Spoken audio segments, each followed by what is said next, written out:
guys. Well, first off, hey, I want to say happy birthday to Conrad Martinez.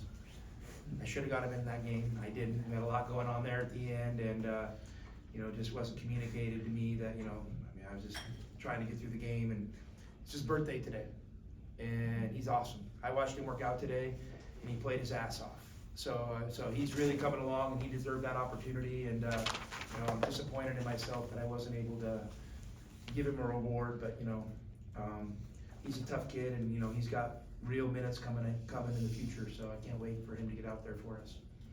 All right, I'll take some questions. When you brought Pella and Umar here, did you see them as the kind of guys that have the capability to get to 1,000? Well, they're good. The 1,000-point thing for me, guys, is like, for one, just real simple. I'm not a big birthday guy. I'm sorry.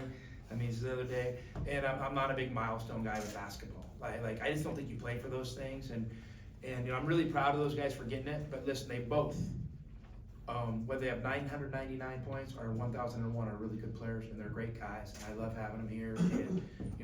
And I thought about it a couple days ago. You almost get emotional. Pella took a chance on me. He did. I hadn't won a game, hadn't coached a game, and he was getting recruited by Kansas and us, and it was a battle, and he put faith in us, and he came here, and we're lucky. Arizona's lucky, and I'm lucky that he did, and he was obviously going through some tough times. He and I were together, and for him to be able to flip it like this, I don't think anybody 3 years ago would have said, Umar Ballo would score 1,000 points, because at Gonzaga, I don't know how, he didn't score many. 60. So 940 points at Arizona, and it ain't easy to score 1,000 points in your career in college, and he's going to do it in 3 years. So it's pretty special. So I'm really, really, really proud of him, and he's a great guy, and he's a force. You have a lot of guys that fill such strong roles for you on this team, all 5 starters in double figures tonight. What does that speak to your balance? Well, we want to play balanced basketball. I was proud of Caleb tonight. Caleb, as we know, he can get hot, and he got on a heater for a minute, and then I just told him, hey, take a breath. You kind of got us a little separation now. Let us bring it home. And 23 is good enough. And I told him going into the last game, hey, I'll take 15 points and great defense. And he's really growing in that, and he's a game changer. So I'm happy for that. But the balance is something we strive for. We don't really tilt our offense in one direction for any one player. We want to make great decisions to play great team basketball, and we have talented players, so they can do some stuff on their own when they get the opportunity. And our bench has been really great. Those 3 guys have been steady off the bench for us. They really are changing the game, and it might not be scoring and stuff like that, but they're really getting in the game. And KJ and JB were in there when we made a run in the first half. Plus minus can be a interesting stat if you're really expected, but man, he comes out on the high side of it a lot. So for somebody that doesn't score a lot of points.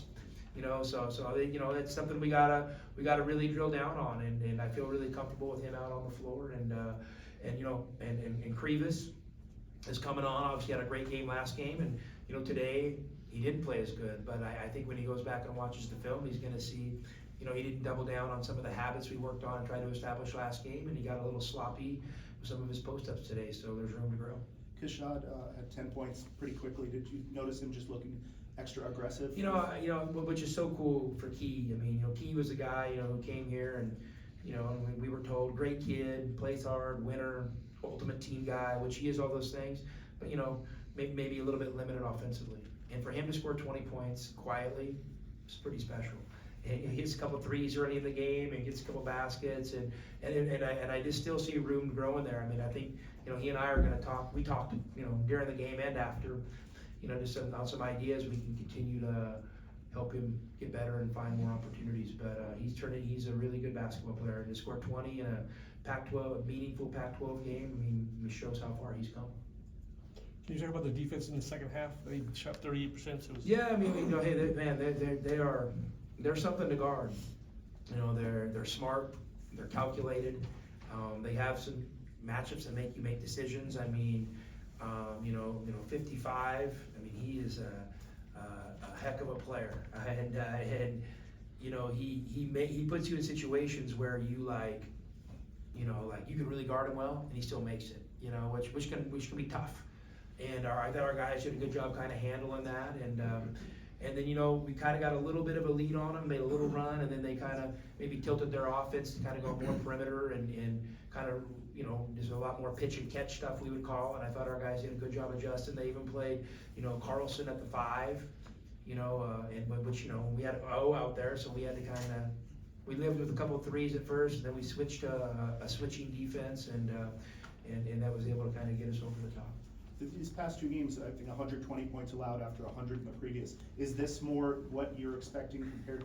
And Better shows be. that the Stanford game is more of an Better anomaly? be. I mean, we're not trying to give up 100. I mean, that ain't a winning formula. We need to be a great defensive team, and we're gonna. I can't wait for this week of practice. You know, we do need a little rest. We've been on a gauntlet. I mean, Christmas did end up not being a rest for us. You know, we have not had a break, and you know, we played a really tough schedule right into the road in Pac-12. I think it caught up to us a little bit against a good Stanford team. Come back home was great, but we need a week where we can just take a breath, have a couple of days off, and really focus on ourselves. And so I'm excited to get back to work this week, and obviously being a great defensive team is gonna be #1 on the agenda.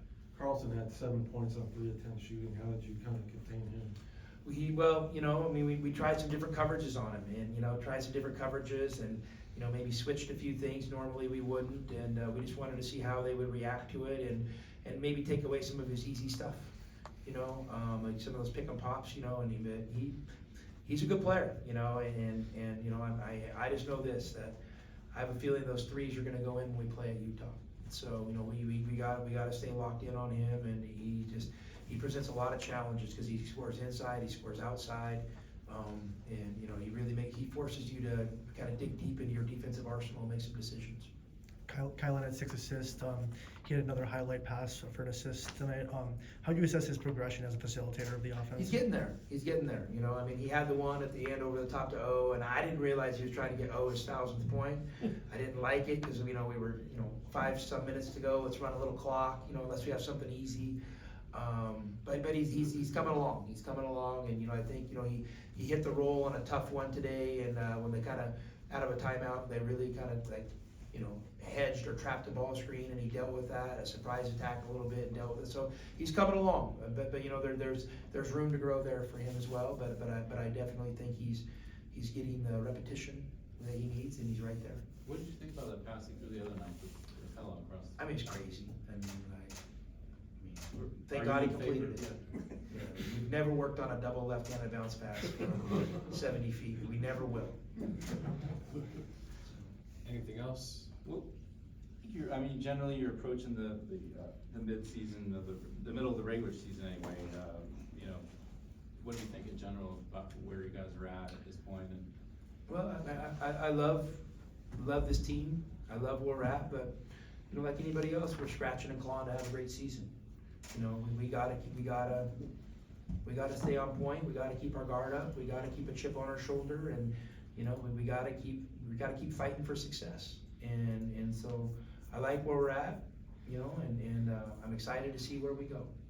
Larson's someone that puts his body on the line and tries to take charges.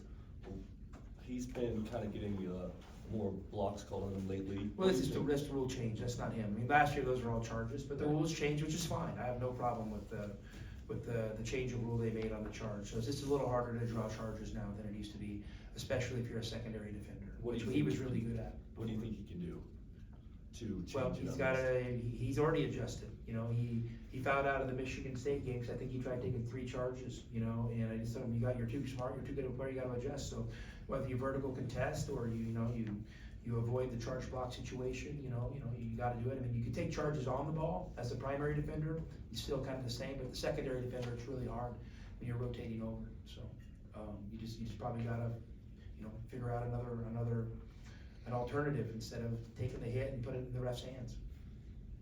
Thanks, Coach. Thank you guys.